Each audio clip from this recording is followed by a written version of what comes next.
वाले हैं। My bad, good afternoon sir. Good afternoon. जी जी सर, मार्केट का मूड माहौल किस तरीके का लग रहा है इस वक्त? देखिए, मूड माहौल इस बार थोड़ा सा कॉशियस कह सकता हूँ। कारण कई हैं।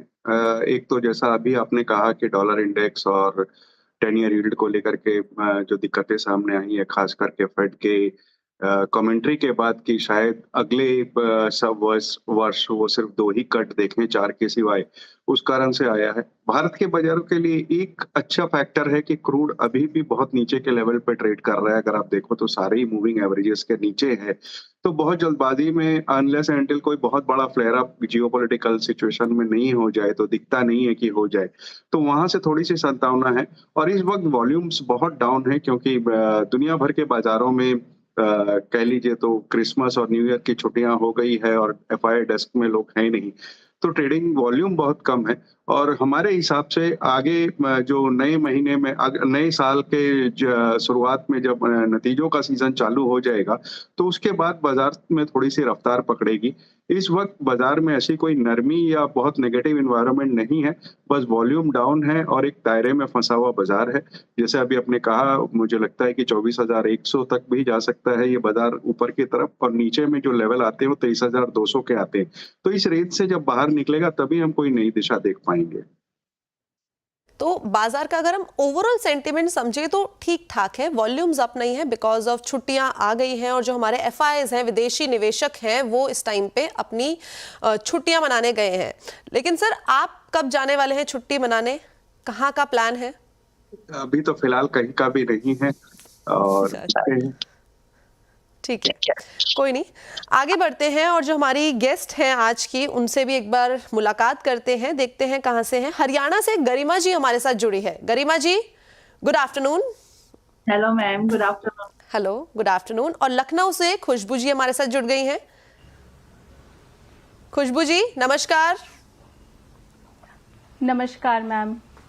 जी, आई मस्ट से आप दोनों ही काफी खूबसूरत हैं। Thank you ma'am. जी, सबसे पहले गरिमा जी, आप एक बार अपने बारे में मुझे इंट्रोडक्शन दीजिए। बाजार में कब से हैं, किस तरीके से स्टॉक मार्केट का आपको क्रेज आया, फिर बाजार में आपने निवेश करना चालू करा। I want every information. Ma'am, पहले तो मेरे मम्मी पापा करते थे मार्केट में, फिर मुझे 1 साल से ही हुआ है मैम मुझे मार्केट में आए। अच्छा, ठीक है। तो ट्रेडिंग करते हैं आप या लॉन्ग टर्म इन्वेस्टर हैं? नहीं, long term ma'am. Long term है। और करती क्या है अभी आप, प्रोफेशनल? अभी मैं टीचिंग लाइन के लिए प्रिपरेशन कर रही हूँ। मैंने एमएससी किया हुआ है। ओके, एमएससी किस में किया है?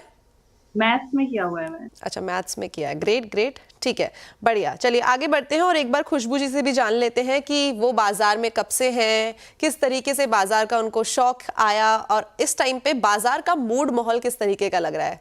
खुशबू जी, बताइए। मैम, मैं 2013 से स्टॉक मार्केट में हूँ और स्टॉक मार्केट का इंटरेस्ट मेरे father in law stock market में लगभग 1980 से हैं। तो जब मेरी शादी हुई 2012 में, तो उसके बाद से ही घर पे ऐसा माहौल था, तो उसके वजह से मुझे इन्वेस्टिंग में काफ़ी इंटरेस्ट आया। अच्छा, और प्रोफेशनली आप क्या करते हैं apart from investing in stock market? मैं सॉफ्टवेयर इंजीनियर हूँ और इन्फोसिस में लगभग 10 साल मैंने काम किया है। बट अब मेरे 2 बच्चे हैं तो मैं हाउसवाइफ हूँ और अपना घर संभालती हूँ। तो पोर्टफोलियो में इन्फोसिस है आपके? नहीं मैम, अब नहीं है। अच्छा, अब नहीं। ईसॉप्स दिए थे उन्होंने, जो मैंने बेच दिए। जी, ओके, चलिए बढ़िया। तो अपने बच्चों को भी आई होप आप यही ट्रेनिंग अभी से देना स्टार्ट करेंगी, तो जब तक वो थोड़े से और बड़े हो जाएंगे तो वो एकदम चैंप हो जाएंगे मार्केट को लेके। चलिए ठीक है, सवालों की शुरुआत करते हैं। यस, गरिमा जी के पास चलते हैं। सबसे पहले गरिमा जी, क्या सवाल है आपका? कहाँ पे फंसी हुई है या अच्छे खासे प्रॉफिट में, बताइए।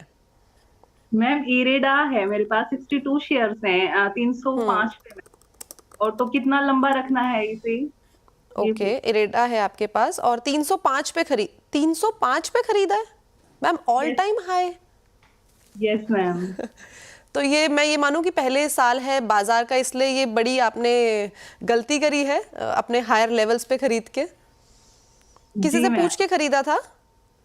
जी, मेरे फादर ने रिकमेंड किया था मैम से। ओके, ठीक है। और स्टॉप लॉस आपने नहीं लगाया तभी ये इतना गिर चुका है और स्टिल आपके पोर्टफोलियो में, तो मैं इससे मान सकती हूँ स्टॉप लॉस नहीं लगाया है।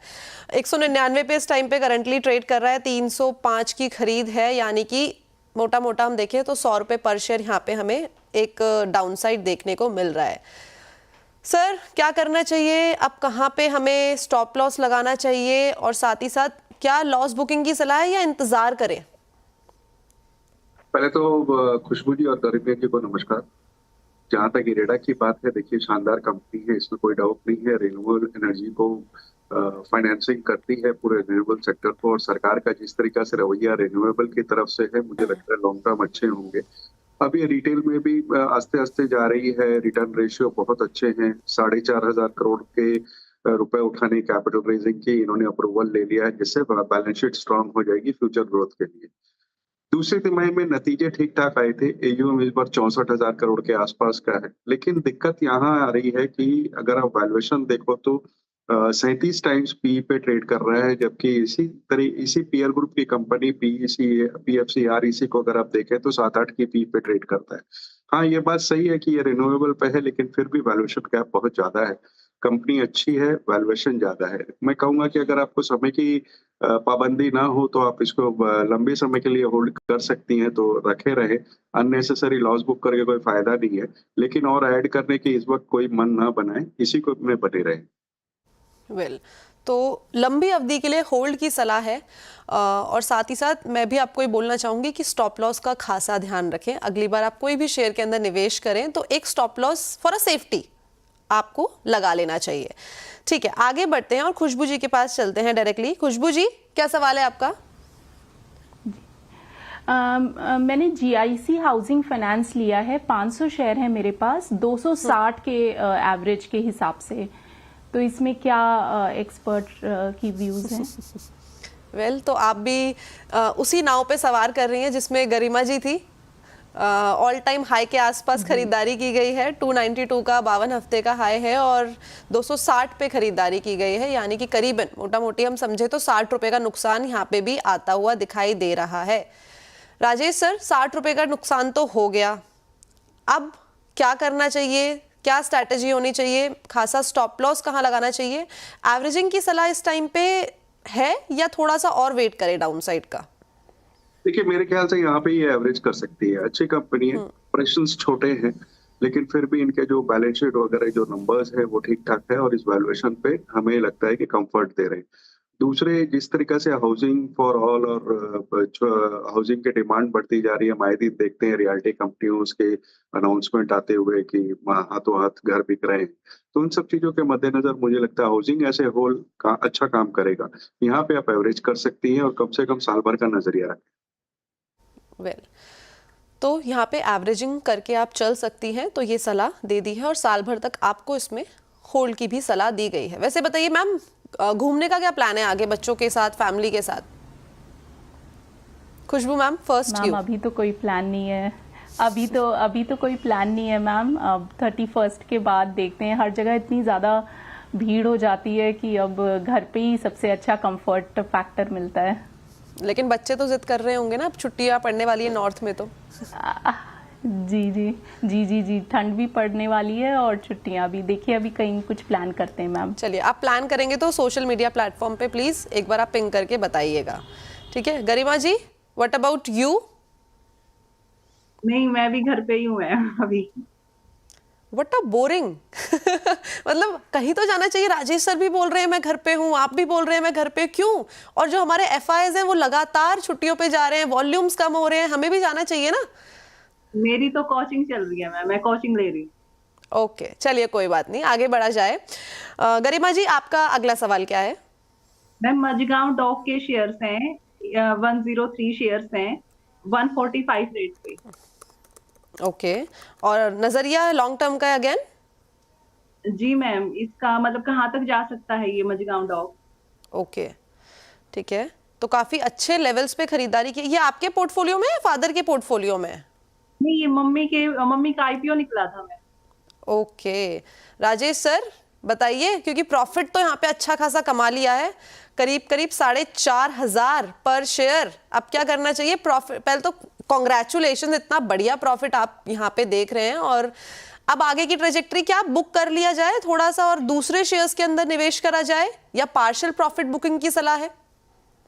देखिए, सबसे पहले तो कंपनी के बारे में बता दूं। कंपनी एक बहुत शानदार कंपनी है जो वारशिप सबमरीन सोलर में काम करती है। दूसरी तिमाही में 76% के आसपास बॉटम लाइन में जंप देखी गई थी। ऑर्डर बुक बहुत स्ट्रांग है और गवर्नमेंट कॉन्ट्रैक्ट्स लगातार आते जा रहे हैं। पाइपलाइन जो डील्स की है वो बहुत मैसिव है। और सबसे बड़ी बात है कि अभी इंडियन नेवी के साथ 1.25 ट्रिलियन का ऑर्डर बुक फाइनलाइजेशन स्टेज पे है, जो कि देखते हैं कैसे आता है। रिटर्न रेशियो सारे शानदार है और free reserve cash reserve company के पास 40 बिलियन का है। तो फंडामेंटल्स ये बहुत साउंड कंपनी है। अब चूंकि आप इतने मुनाफे पे बैठी हैं, मैं समझता हूँ कि आप थोड़े से स्टॉक, थोड़े से कहने का मतलब है 15-20% जो क्वांटिटी है उसका बेच लेंगी तो आपके बाकी के स्टॉक फ्री हो जाएंगे। और कल इसकी रिकॉर्ड डेट है स्टॉक स्प्लिट की। मैं समझता हूँ कि स्टॉक स्प्लिट के बाद आप थोड़ी सा बेचिएगा तो आपके स्टॉक फ्री हो जाएंगे और बने रहिएगा। वेल, बढ़िया। तो ये थी राय मझगांव डॉकशिप में, और काफ़ी अच्छी उम्दा कंपनी भी है जैसे कि सर ने मेंशन भी किया है। राइट, ठीक है, आगे बढ़ते हैं। खुशबू मैम, आपका अगला सवाल क्या है? हाँ जी, मेरे पास जुबिलेंट इंग्रेविया के 1000 शेयर हैं 725 की भाव से। तो अभी प्रॉफिट चल रहा है, तो होल्ड करूं या एग्जिट कर जाऊं? ओके, तो जुबिलेंट इंग्रेविया साथ में 804 पे इस टाइम पे है, और हाँ ठीक है, ठीक ठाक प्रॉफिट आता हुआ यहाँ से दिखाई दे रहा है। राजेश सर, एग्जिट कर लेना चाहिए या इस काउंटर में और भी पोटेंशियल बाकी है, लंबे टाइम होल्ड करके हम उसके बाद निकले यहाँ से? देखिए, मेरे हिसाब से इसमें 850 के टारगेट होने चाहिए आने वाले 6 से 9 महीने के लिए। एक अच्छी कंपनी है केमिकल्स वगैरह में।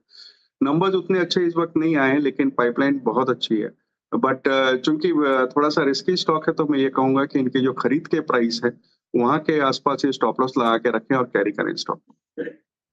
ओके, बढ़िया। तो ये थी राय जुबिलेंट इंग्रेविया में। थैंक यू सो मच आप तीनों का ही हमारे साथ जुड़ने के लिए। Rajesh sir, thanks a lot दोनों मैम की जितनी भी क्वेरीज थी उनको सॉल्व करने के लिए। एंड आई एम एक्सपेक्टिंग कि आप तीनों के तीनों जो भी कोई प्लान बनाएंगे तो मेरे सोशल मीडिया प्लेटफॉर्म पे जुड़ के जरूर बताएंगे कि आप कहाँ घूमने गए। एंड एडवांस में ही नए साल की आपको, आपकी फैमिली को हार्दिक शुभकामनाएं। Thank you.